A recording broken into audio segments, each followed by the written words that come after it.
Welcome to success career के इस platform पे आप लोगों का स्वागत करते हैं।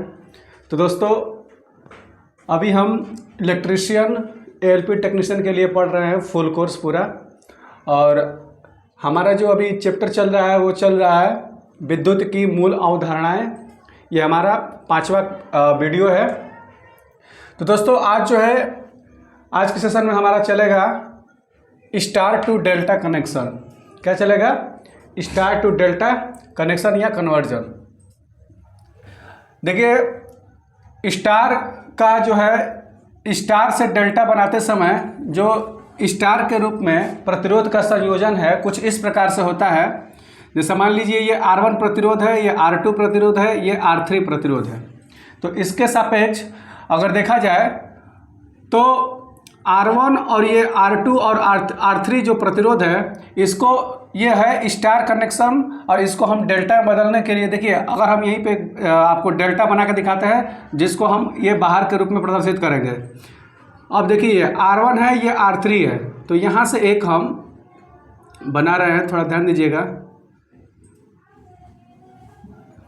ये बनेगा तो देखिए, ये RA इसको मान लेता हूँ। क्या मान लेता हूँ? RA। ठीक है। और यहाँ से देखा जाए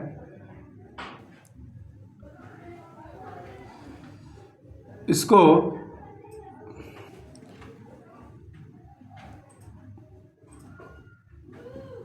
ये RB हो जाएगा।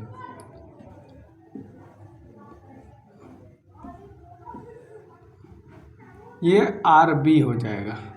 ठीक है। और इसके सापेक्ष देखा जाए ये RC हो जाएगा। ठीक है। यानी कि प्रतिरोध पहले ये स्टार में था, अब इसको हटा करके हम उसको जो है हम इस रूप में कर दिए।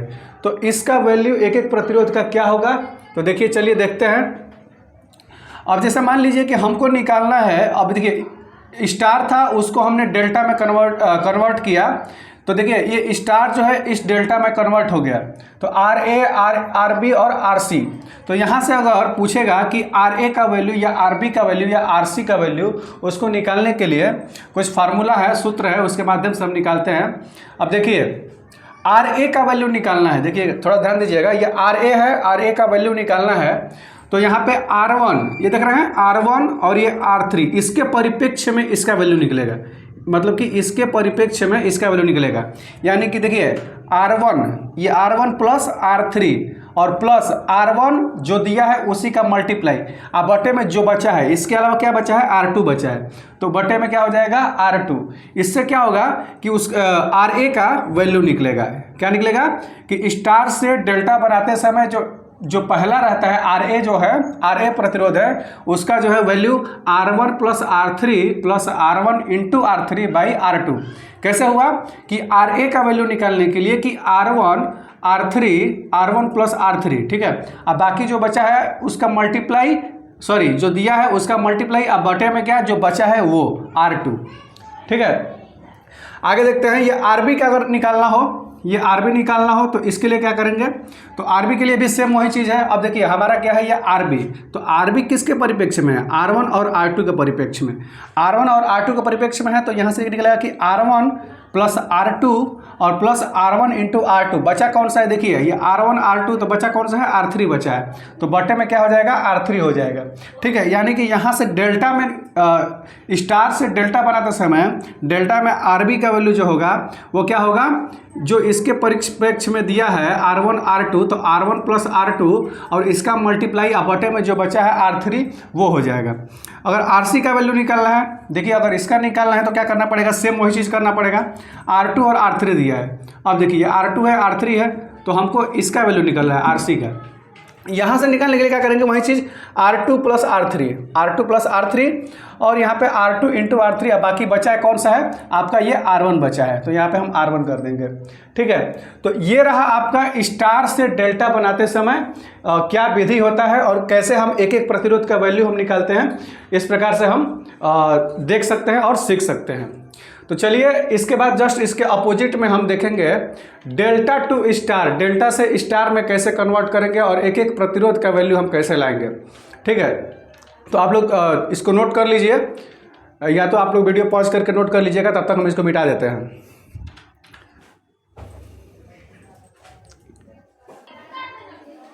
तो दोस्तों अब हम देखेंगे डेल्टा से स्टार कनेक्शन। ठीक है, डेल्टा से स्टार कैसे बनाएंगे हम। देखिए ये डेल्टा के रूप में संयोजित है, क्या चीज़, प्रतिरोध संयोजित है। ये RA प्रतिरोध है, ये RB है और ये RC है। इसको हमको कैसे बनाना है, स्टार में बनाना है, R1 R2 और R3 के रूप में बनाना है। ठीक है, तो देखिए अगर ये RA RB RC दिया है तो एक एक प्रतिरोध का वैल्यू कैसे लाया जाएगा। ठीक है, मतलब कि डेल्टा को स्टार के रूप में बनाने के बाद उसका एक एक जो है प्रतिरोध का मान कैसे निकाला जाएगा। तो देखिए R1 का मान सबसे पहले हम निकालेंगे। किसी से R1 का मान जो निकालेंगे वो कुछ इस प्रकार से निकालेंगे कि देखिए अगर हम इसको बनाएं यहाँ से, देखिएगा थोड़ा ध्यान दीजिएगा, ये आपका एक प्रतिरोध इधर, ठीक है, और एक प्रतिरोध इधर और एक जो है इधर रहेगा, तो ये स्टार के रूप में हो गया। ठीक है ना, अब यही चीज़ को मैं यहाँ पे लिख दिया हूँ बाहर। ठीक है, तो ये जो है R1 प्रतिरोध हो गया है, ये R1 का वैल्यू लाना है, R2 का लाना है, ये R3 का लाना है। ठीक है, R1 R2 और R3 का लाना है। इस चीज़ को ही मैं बाहर कर दिया हूँ। तो देखिए यहाँ से कैसे आएगा R1 का मान, ये डेल्टा दिया हुआ है और इस डेल्टा से जो है स्टार में जो प्रतिरोध लगा हुआ है उसका हम वैल्यू कैसे लाएंगे, तो थोड़ा ध्यान दीजिएगा। अगर लाना है R1 का वैल्यू, अगर लाना है R1 का वैल्यू, तो बचा क्या है आपका, R1 दिया है, तो R1 का परिप्रेक्ष्य में जहां R1 ये लगा है इसके जस्ट अगल बगल में कौन सा प्रतिरोध लगा हुआ है डेल्टा में, तो देखिए RA लगा है और RB लगा है, तो दोनों का मल्टीप्लाई, दोनों का क्या मल्टीप्लाई, तो ये हो जाएगा RA और RB। अब पूरे का बटा जितना प्रतिरोध लगा हुआ है, ठीक है, तो जैसे RA लगा है, RB लगा है, RC लगा है, तो जो है तीनों का, थोड़ा सा रुकिए 1 मिनट। हाँ, तो ये क्या था, RA plus RB plus RC। देखिए क्या था कि अगर जो डेल्टा में जैसे R1 दिया है तो इसके परिप्रेक्ष्य में दोनों साइड में क्या है, देखिए RA और RB है, तो उसका मल्टीप्लाई अब बटे में तीनों का योगफल। ठीक है, तो वो किस चीज़ का निकलेगा, R1 का वैल्यू निकलेगा। अब डेल्टा से स्टार में बदलते समय R1 का वैल्यू निकलेगा। ठीक है, अगर R2 का वैल्यू निकालना हो तो सेम वही चीज़ करेंगे। अब देखिए ये R2 है, तो R2 के अगल बगल में क्या है, RB और RC, तो उसका मल्टीप्लाई बाकी तीनों का योगफल। ठीक है, R3 का देखा जाए तो R3 में दिया है, देखिए आपका ये R3 है, तो अगल बगल क्या है, RA और RC, तो बस RA और RC का मल्टीप्लाई और बटे में क्या, तीनों का योगफल, यानी कि ये तीनों का योगफल हम बटे में कर देंगे तो R3 का वैल्यू निकल जाएगा। तो बस यहाँ पे क्या है कि डेल्टा से स्टार कनेक्शन करते समय हम ये चीज़ रूल का फॉलो करते हैं, इस रूल को फॉलो करते हैं, और जो है रूल को फॉलो करने के बाद जो है स्टार से हम डेल्टा कनेक्शन ये हम कर देते हैं। देखिए ट्रांसफार्मर जब पढ़िएगा तो ट्रांसफार्मर भी स्टार डेल्टा का कुछ जिक्र आएगा, तो उसके बारे में हम आगे पढ़ेंगे। तो तब तक देखते रहिए इसको, और इसको नोट करना चाहें तो आप लोग नोट कर सकते हैं, या वीडियो पॉज करके भी आप नोट कर सकते हैं। तो चलिए हम आगे देख लेते हैं, आगे नेक्स्ट वीडियो आगे हम देख लेते हैं कि आप पढ़ते हैं। तो दोस्तों अब आगे हम क्या पढ़ेंगे, एक्टिव पैसिव कंपोनेंट्स। क्या पढ़ेंगे, एक्टिव पैसिव कंपोनेंट्स। देखिए ये एक्टिव और पैसिव कंपोनेंट क्या होता है, थोड़ा हम इसके बारे में जान लेते हैं। देखिए क्वेश्चन जो है कुछ इससे बहुत सारा आया हुआ है कि दे देगा कोई कि प्रतिरोध क्या है, कैसा कंपोनेंट है, एक्टिव है या पैसिव है, तो ऐसा कुछ क्वेश्चन इस प्रकार के आएगा तो हम उसको बताएंगे। तो सबसे पहले हम जानते हैं कि एक्टिव और पैसिव कंपोनेंट क्या होता है। देखिए पैसिव जो है, पहले तो पैसिव का हम जान लेते हैं कि पैसिव होता क्या है। तो पैसिव कंपोनेंट ऐसा होता है कि ऐसे कंपोनेंट जिन्हें कार्य करने के लिए, ऐसा कंपोनेंट जिन्हें कार्य करने के लिए बाह्य ऊर्जा स्रोत की आवश्यकता नहीं होती है। देखिए ऐसा कंपोनेंट जिसको कार्य करने के लिए बाहर की कोई ऊर्जा की आवश्यकता नहीं होती है, और ये किसी भी सिग्नल को एम्पलीफाई नहीं कर सकते, कोई भी सिग्नल को एम्पलीफाई नहीं कर सकते हैं, अर्थात ये किसी भी सिग्नल को, सिग्नल की पावर को, जो सिग्नल का जो पावर होता है को नहीं बढ़ा सकते हैं, मतलब क्या, पावर को नहीं बढ़ा सकते हैं, तो उसे हम क्या कहेंगे, पैसिव जो है कंपोनेंट कहते हैं। क्या कहते हैं, पैसिव कंपोनेंट कहते हैं। अब देखिए पैसिव कंपोनेंट में क्या क्या आ जाएगा, वो कौन कौन सा कंपोनेंट्स आएगा, तो देखिए वो आ जाएगा रजिस्टेंस यानी कि प्रतिरोध आ जाएगा। क्या आ जाएगा? प्रतिरोध। ठीक है, प्रतिरोध आ जाएगा आपका, कैपेसिटर आ जाएगा आपका। ठीक है, प्रतिरोध और कैपेसिटर आ जाएगा यानी कि संधारित्र आ जाएगा। और एक है आपका प्रेरकत्व आ जाएगा, प्रेरकत्व, जिसको हम एल से प्रदर्शित करते हैं। ठीक है, आर एल सी, यानी कि ये तीन चीज़ आएगा। ठीक है, किस में आएगा? पैसिव में। पैसिव कंपोनेंट में क्या आएगा? रेजिस्टेंस और क्या? कैपेसिटर और प्रेरकत्व। ठीक है, ये चीज़ तीन चीज़ आएगा।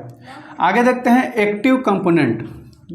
क्या है? Active component. तो देखिए एक्टिव कंपोनेंट क्या होता है कि ऐसे कंपोनेंट जिनको कार्य करने के लिए बाह्य ऊर्जा स्रोत की आवश्यकता होती है, बाहर की जो एनर्जी है उसकी आवश्यकता होती है।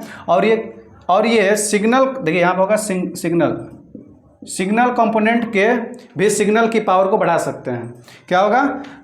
और ये कंपोनेंट जो है, सॉरी यहाँ पर सिग्नल नहीं होगा, और ये कंपोनेंट के जो सिग्नल हैं की पावर को बढ़ा सकते हैं। ठीक है, सिग्नल के पावर को बढ़ा सकते हैं। यानी कि इसके अंतर्गत क्या आएगा? तो देखिए इसके अंतर्गत जो आएगा वो आएगा क्या आपका? देखिए SCR डायोड। ठीक है, SCR और डायोड और ट्रांजिस्टर क्या आएगा? ट्रांजिस्टर। डायोड आ जाएगा, ट्रांजिस्टर आ जाएगा, SCR आ जाएगा। क्या आ जाएगा? SCR। रेक्टिफायर ले लीजिए, रेक्टिफायर। ठीक है, तो एक्टिव, देखिए क्वेश्चन कैसे पूछता है कि दे देगा ऑप्शन में, कि जैसे दे दीजिएगा, दे देगा डायोड, ट्रांजिस्टर और रेक्टिफायर, और दे देगा एक, मान लीजिए इसमें से हम ले लेते हैं प्रतिरोध, रेजिस्टेंस। अब बोल दिया कि इसमें कौन सा, इन चारों ऑप्शन में कौन सा जो है पैसिव कंपोनेंट है। तो आपको ट्रिक करना होगा। तो पैसिव कौन सा है? ये क्या है? रजिस्टर है, यानी कि प्रतिरोध है। तो इस प्रकार से प्रश्न जो है ALP टेक्नीशियन के लिए क्या देखा जाए तो UP RVNL या UP PCL के लिए बहुत ही महत्वपूर्ण रहता है और आया भी है। तो इसको थोड़ा ध्यान दीजिएगा और इस चीज़ को एकदम बिल्कुल अच्छे तरीके से आप लोग ध्यान पढ़ लीजिएगा और याद भी कर लीजिएगा कि पैसिव कंपोनेंट क्या होता है और आपका एक्टिव कंपोनेंट क्या होता है। ठीक है, SCR हो गया, डायोड हो गया, ट्रांजिस्टर हो गया और रेक्टिफायर हो गया। तो चलिए आगे कुछ टॉपिक देखते हैं, इसको नोट कर लीजिए।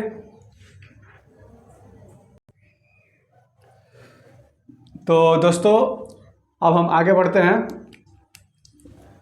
देखिए अभी हम कुछ पॉइंट दिए हुए हैं, कुछ पॉइंट है जो बहुत ही एग्ज़ाम के पॉइंट ऑफ व्यू से बहुत ही इम्पोर्टेंट है।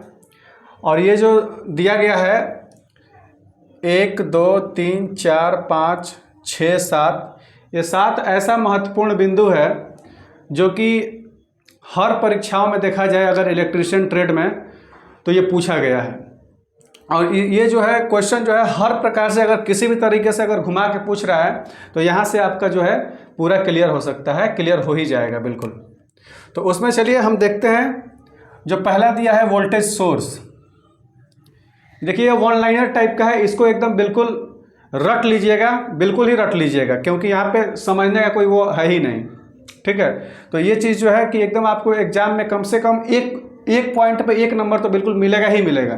ठीक है, तो वोल्टेज सोर्स देखते हैं। देखिए वोल्टेज सोर्स जो होता है, ये जो होता है इसमें जो होता है वोल्टेज सोर्स में आंतरिक जो प्रतिरोध होता है, जो इंटरनल रेजिस्टेंस होता है, आंतरिक प्रतिरोध, वो हमेशा श्रेणी में जुड़ा होता है। ठीक है, किस में जुड़ा होता है? सीरीज में। आपको मैं बताया था सीरीज और समांतर क्या होता है इससे पहले वाले वीडियो में।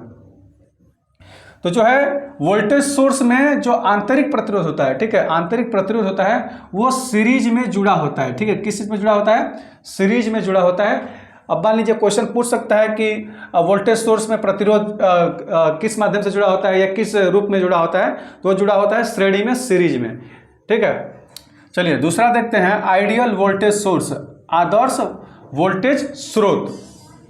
अब कह रहा है कि इसके लिए, इसमें क्या है कि इसके लिए आंतरिक प्रतिरोध जो है शून्य होना चाहिए या शून्य होता है।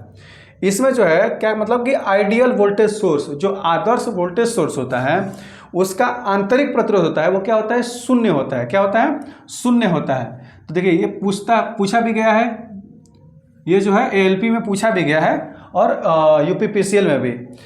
आइडियल वोल्टेज सोर्स, इसके लिए आंतरिक प्रतिरोध शून्य होता है। तो आइडियल वोल्टेज सोर्स के लिए जो आंतरिक प्रतिरोध का मान ऐसे पूछा क्या होता है, तो शून्य होता है, इसको याद रखिएगा। आगे देखते हैं नेक्स्ट बिंदु, वोल्टमीटर। वोल्टमीटर देखिए, वोल्टमीटर जो होता है समांतर में जोड़ा जाता है। अगर कोई परिपथ है उसमें वोल्टमीटर जोड़ना है तो वो जो है समांतर में जोड़ा जाएगा। किस चीज़ में, समांतर क्रम में, यानी कि पैरेलल में जोड़ा जाएगा। किस चीज़ में जोड़ा जाएगा, वोल्टमीटर पैरेलल में जोड़ा जाएगा। ठीक है, इसको भी याद रखिएगा। अब देखिए अमीटर यानी कि धारामापी, जैसे को परिपथ में करंट जो है मेजर करना हो, तो अमीटर को जो है देखिए, अमीटर को श्रेणी में जोड़ा जाता है। ठीक है, किसी परिपथ में अमीटर को जोड़ना है तो वो किस चीज़ में, किस रूप में जोड़ा जाएगा, वो हमेशा सीरीज में जोड़ा जाएगा। किस में, श्रेणी में जोड़ा जाएगा। ठीक है, अगला देखा जाए, देखिए अगला थोड़ा इसको ध्यान से समझिएगा। दिया है कि वोल्टमीटर के दोनों सिरों के बीच, अगर कोई वोल्टमीटर है उसको दोनों सिरों के बीच प्रतिरोध बहुत अधिक, प्रतिरोध का मान जो है बहुत अधिक होना चाहिए। देखिए बहुत अधिक होना चाहिए, तो आदर्श स्थिति, देखिए कहने का मतलब ये है कि वोल्टमीटर के दोनों सिरा जो है उसमें जो है प्रतिरोध का मान जो है बहुत अधिक होना चाहिए, लेकिन आदर्श स्थिति में अनंत होना चाहिए। आदर्श स्थिति में क्या होना चाहिए कि अनंत होना चाहिए। ठीक है, किसी भी धारामापी यानी गैल्वेनोमीटर को वोल्टमीटर में बदलने के लिए, किसी भी धारामापी, अब कोई परिपथ है उसमें धारामापी लगा है तो उसको जो है हम वोल्टमीटर में बदलने के लिए क्या करना पड़ेगा, उसको कहेंगे कि उसको श्रेणी क्रम में बहुत बड़े मान का प्रतिरोध जोड़ना पड़ेगा। ठीक है, वो गैल्वेनोमीटर जो है उसको वोल्टमीटर में परिवर्तित करना है, तो परिवर्तित करने के लिए क्या करना पड़ेगा कि उसमें सीरीज में उस क्या कहते हैं, ये किसी भी गैल्वेनोमीटर में, तो गैल्वेनोमीटर के वोल्टमीटर बदलने के लिए उसमें जो है सीरीज क्रम में बहुत बड़े मान का प्रतिरोध जोड़ देंगे। तो क्या काम करना पड़ेगा, क्या करने लगेगा, किस रूप में करने लगेगा काम, तो गैल्वेनोमीटर है वो वोल्टमीटर के रूप में कार्य करने लगेगा। कैसे करेंगे, वो जो है श्रेणी क्रम में बहुत बड़े मान का प्रतिरोध अगर जोड़ दिया जाता है उस परिपथ में, तो जो गैल्वेनोमीटर है, धारामापी है, वो एक वोल्टमीटर के रूप में कार्य करने लगेगा। ठीक है, अगला देखते हैं करंट सोर्स। देखिए करंट सोर्स में आंतरिक प्रतिरोध जो होता है वो समांतर में कनेक्ट होता है। ठीक है, करंट सोर्स में आंतरिक प्रतिरोध जो होता है वो समांतर में कनेक्ट होता है। ठीक है, पैरेलल में कनेक्ट होता है, इसको ध्यान रखिएगा।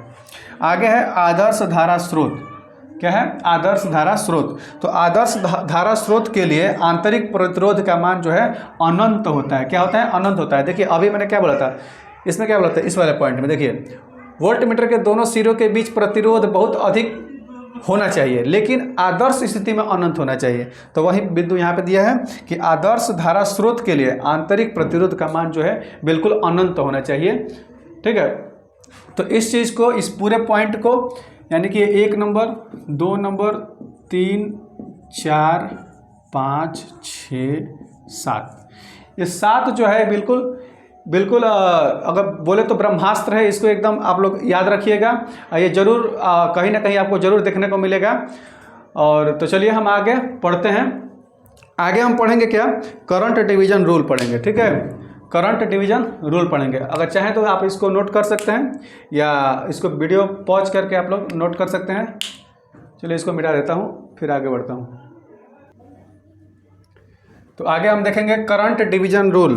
क्या पढ़ेंगे, करंट डिवीजन रूल, या इसको हिंदी में कह सकते हैं धारा विभक्त का नियम। धारा विभक्त का नियम। तो देखिए करंट डिवीजन रूल में क्या होता है कि यह जो नियम होता है हमेशा समांतर क्रम में, पैरेलल में लगे जो रेजिस्टेंस होते हैं, प्रतिरोध होते हैं, केवल उसी पर लागू होता है।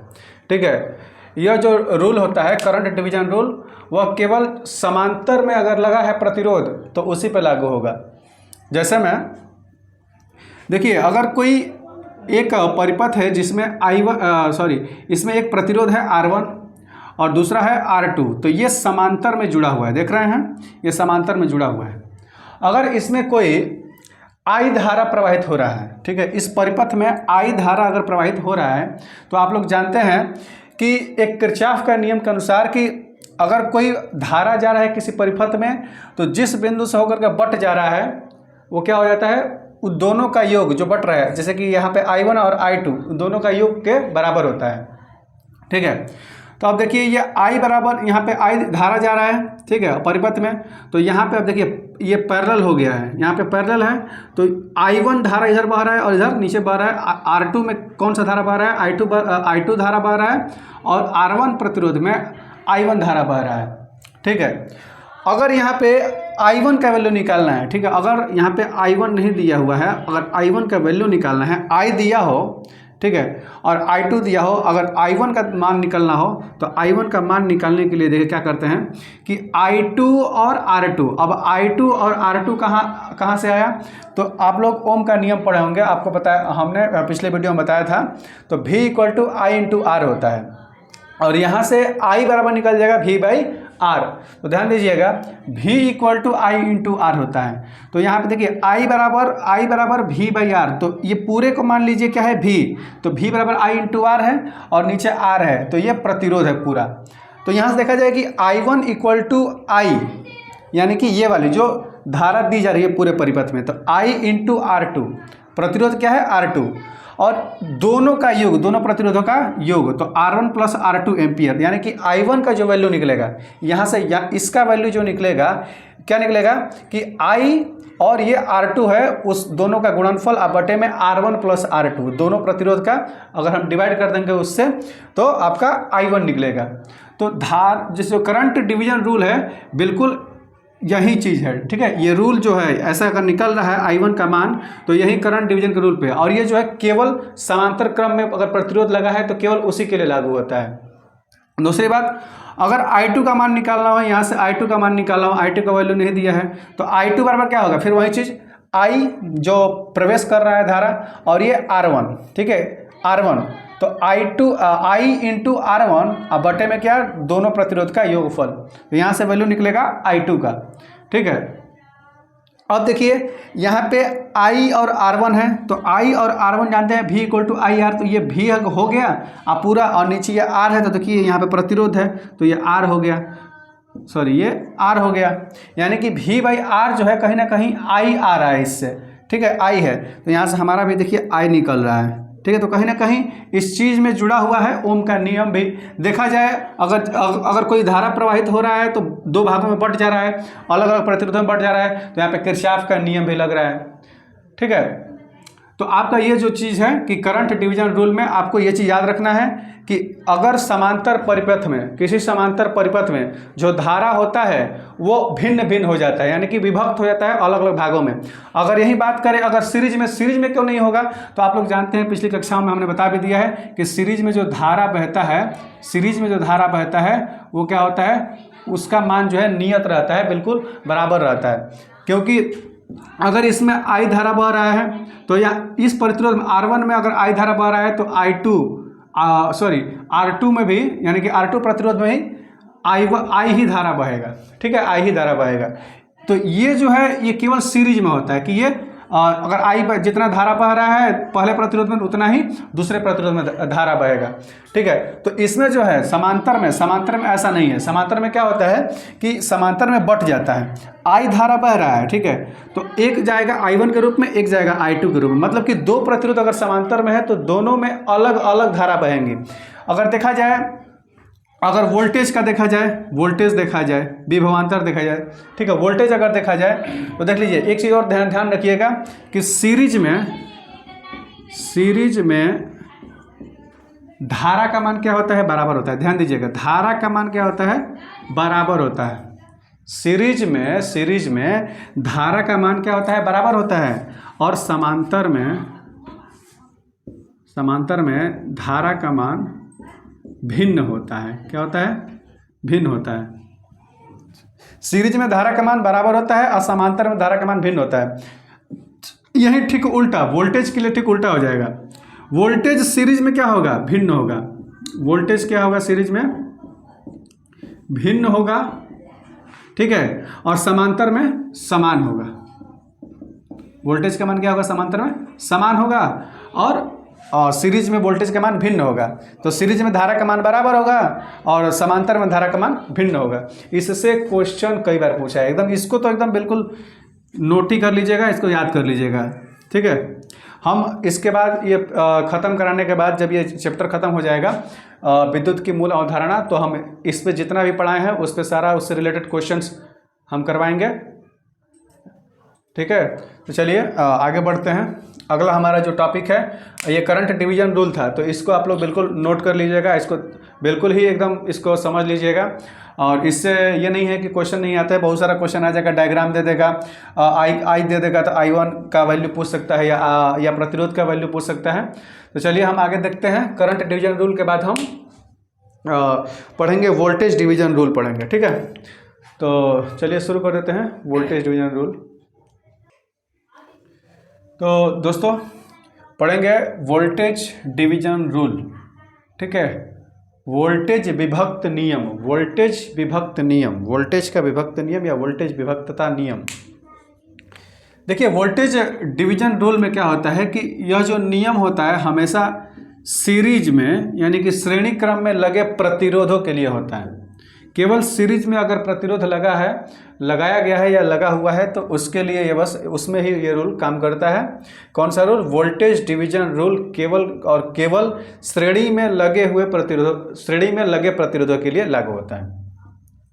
देखिए इस परिपथ में जो है श्रेणी में ही लगा हुआ है प्रतिरोध, ठीक है। एक R1 प्रतिरोध है, एक R2 प्रतिरोध है। यहाँ पे वोल्टेज सोर्स लगा हुआ है, यहाँ से वोल्टेज जो है इस R1 के लिए V1 वोल्टेज है, इस R2 के लिए V2 वोल्टेज है। अब भी इससे थोड़ी देर पहले मैंने जिसको मिटा दिया, अभी मैंने बताया था कि जो सीरीज में होता है, सीरीज में क्या होता है, वोल्टेज का वैल्यू जो होता है वो अलग अलग होता है, भिन्न होता है।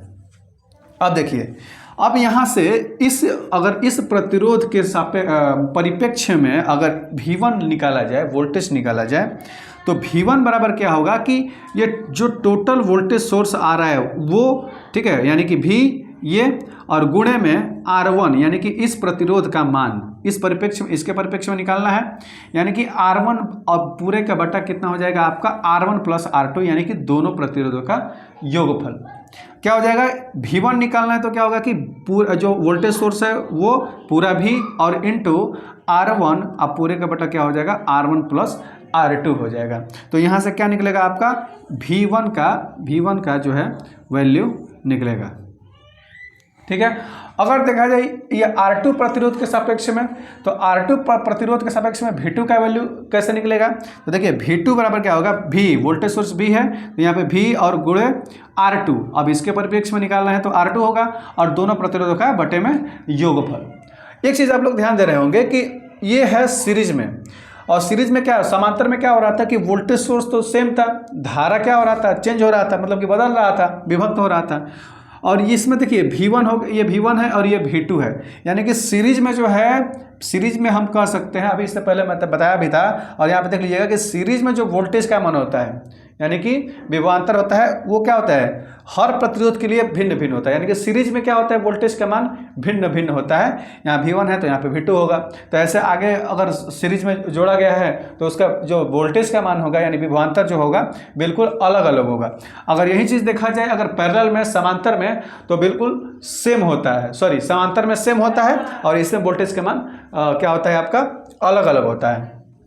और पैरेलल के लिए क्या होता है, पैरेलल के लिए क्या होता है, तो पैरेलल के लिए जो वोल्टेज होता है वो बराबर होता है लेकिन धारा का मान क्या होता है अलग अलग होता है। और सीरीज में धारा का मान क्या होता है वो सेम होता है सीरीज में, यानी कि ये सीरीज में अगर इसमें करंट प्रवाहित किया जाए तो सेम करंट, यहाँ अगर यहाँ से I करंट दिया जा रहा है तो इसमें भी अगर इसके सापेक्ष में देखा जाए तो यहाँ भी वही करंट निकलेगा, करंट का मान, और यहाँ भी वही करंट का मान निकलेगा। पर समांतर में ऐसा नहीं होता है, क्योंकि अभी हमने इससे पहले करंट डिवीजन रूल में पढ़ चुके हैं हम लोग। तो ये था वोल्टेज डिवीजन रूल। तो ये नियम केवल याद रखिएगा कि श्रेणी क्रम में लगे प्रतिरोध पे ही लागू होता है। और यहाँ से अगर V1 का वैल्यू निकालना है R1 के परिप्रेक्ष्य में, तो V1 equal to voltage source V, और ये R1 अब पूरे का बटा R1 प्लस R2 दोनों प्रतिरोधों का योगफल बटे में, और V2 का वैल्यू निकालने के लिए वोल्टेज सोर्स V और R2 प्रतिरोध अब बटे में R1 प्लस R2। और यही चीज़ होता है, ये पूरा ये जो फार्मूला जो निकल रहा है यहाँ से V1 का वैल्यू, वोल्टेज का वैल्यू अलग अलग, तो यही नियम जो है, ये जो नियम है और ये वैल्यू है लाने के लिए वोल्टेज डिवीजन रूल लगाते हैं। ठीक है, तो इस चीज़ को आप लोग बिल्कुल ध्यान से समझिएगा, और इससे न्यूमेरिकल छोटे मोटे आ जाते हैं एग्जाम में, तो आप लोग उसको ज़रूर से ज़रूर ध्यान दीजिएगा और इस चीज़ को भी ध्यान दीजिएगा। तो अभी तक हमने आप लोगों को क्या इस चैप्टर में अभी बस हम लोग लास्ट पढ़ेंगे, एक कल अगले वीडियो में हम देखेंगे KCL और KVL पढ़ेंगे। KCL और KVL पढ़ने के बाद हमारा जो चैप्टर रहेगा ये विद्युत की मूल अवधारणाएं, वो समाप्त हो जाएगा। और जैसे ही वो समाप्त होगा उसके बाद हम आप लोगों को कम से कम मतलब जितना भी पढ़ा दिया है बेसिक इलेक्ट्रिसिटी से, तो उससे जितने भी अगर क्वेश्चन उससे रिलेटेड बनेंगे, जितना भी प्रीवियस ईयर क्वेश्चन होगा, जितना भी होगा, चाहे वो LP हो, चाहे टेक्नीशियन LP टेक्नीशियन हो, या चाहे DRDO हो, चाहे वो आपका UPPCL हो, UPRVNL हो, जितना भी मतलब हुआ, उससे जितना क्वेश्चन पूछा गया होगा हम उस सारे क्वेश्चनों को यहाँ पे आपका सोल्यूशन करेंगे। और बिल्कुल आप लोग एकदम ज़बरदस्त तरीके से एकदम तैयारी करिए, और बिल्कुल हम आप लोगों के साथ बिल्कुल खड़े हैं, और पूरा अपना 100% आप लोगों को हमारे तरफ से बिल्कुल दिया जाएगा। तो इसी तरह हमारे वीडियो को और हमारे इस चैनल को एकदम देखते रहिए, और जैसा भी आपको कोई भी अगर कोई दिक्कत होती है या कोई समझ में नहीं आता है या कुछ भी परेशानी हो, तो आप लोग कमेंट बॉक्स में ज़रूर कमेंट में आप लोग कमेंट करते रहिए। और वीडियो अगर आपको पसंद भी आ रहा हो तो लाइक करते रहिए, ताकि थोड़ा हम लोग ज़्यादा मोटिवेट होते रहें। आप लोग जानते हैं कि हम अभी हमारा ये पहला इलेक्ट्रिशियन थ्योरी का क्लास है, तो थोड़ा सा आप लोग हमको मोटिवेट करते रहिए। और जहाँ भी आपको कोई भी दिक्कत आता है कहीं पढ़ाने में या कहीं कुछ भी, तो आप लोग कमेंट करके ज़रूर हमें सुझाव दें। और इसी के साथ हम अब चलते हैं और मिलते हैं आपसे अगले नेक्स्ट वीडियो में। तो तब तक के लिए नमस्कार, जय हिंद।